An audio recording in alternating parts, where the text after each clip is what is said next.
And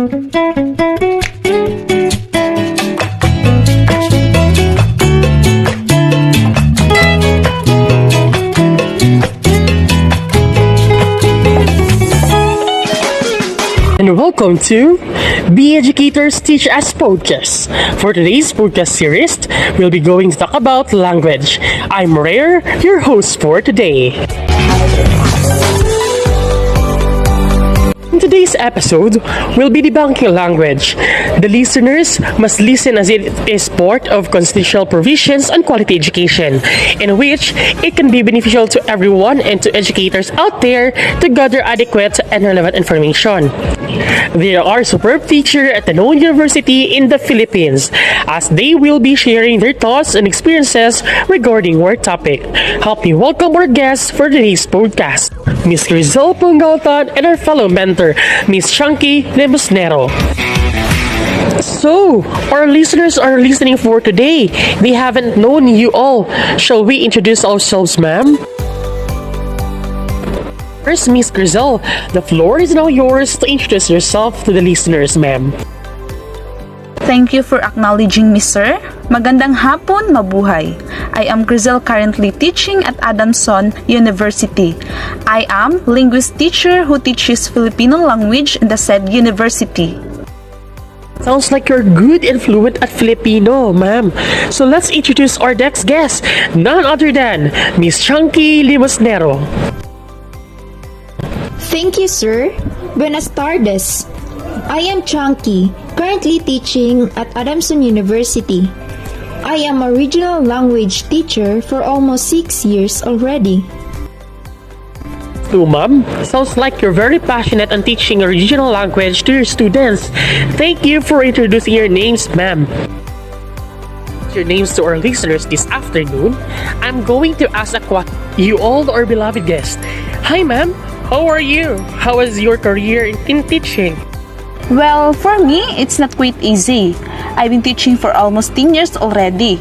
Filipino language, as it is our national language pertaining to our blood and race. So teaching Filipino language must be nurtured by learners as it will be further developed and enrich the basis of existing Philippine and other languages.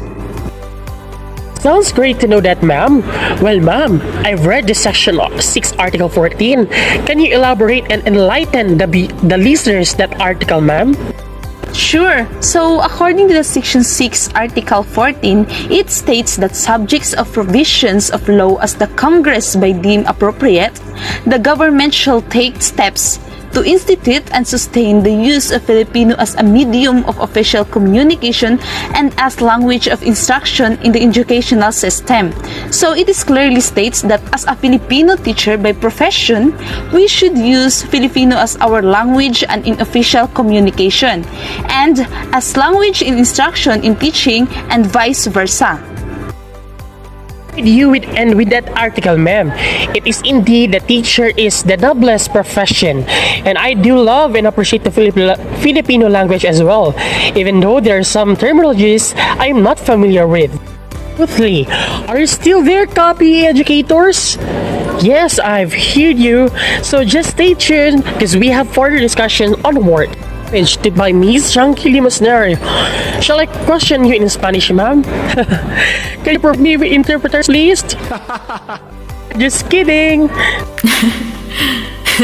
You made me laugh out loud, sir. So, what will be your question? That's what I'm going to ask you next. Here's the question, ma'am. What is the counterpart of regional languages? To answer your question, sir, the purpose of communication and instruction as official language of the Philippines are Filipino and until otherwise provided by law, English. Regional language brought as the auxiliary languages in the regions and shall serve as auxiliary media of instruction therein. Spanish and Arabic shall be promoted on a voluntary and optional basis as stated in Section 7, Article 14. So, basically, the regional language in the Philippine government officially recognizes 8 regional languages: Bicol, Cebuano, Hiligaynon, Ilocano, Pampango, Pangasinense, Tagalog, and Waray. But these are only 8 of the 12 languages spoken by over 1 million people in the Philippines. Do you hear that, listener? Our speaker really defines what was in regional language. So basically, ma'am, is it similar to dialect? Yes, exactly, sir. You got my point. Enlightened to what is regional language was all about. In addition, what is the counterpart of Constitution and National Language Commission or NLC? Let me guess, it is promulgated in Filipino and English, right? Yes, sir. The Constitution shall be promulgated in Filipino and English, and shall be translated into major regional languages, Arabic and Spanish, in pursuant to Section 8, Article 14.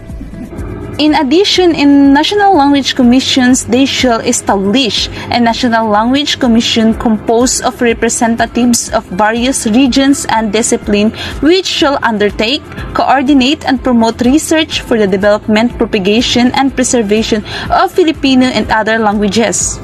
I see. Section 8, Article 14 must read by our listeners for them to be guided. So you heard it right, listeners.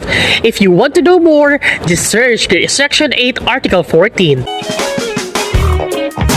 So our guests, Ms. Chunky Libosnero and Crisel Pungaltan. So just a recap, we discussed the counterpart of language in Filipino, regional language, Constitution, and National Language Commission. So please rate, review, and subscribe or follow the podcast on Apple, Spotify, or wherever you get your podcast.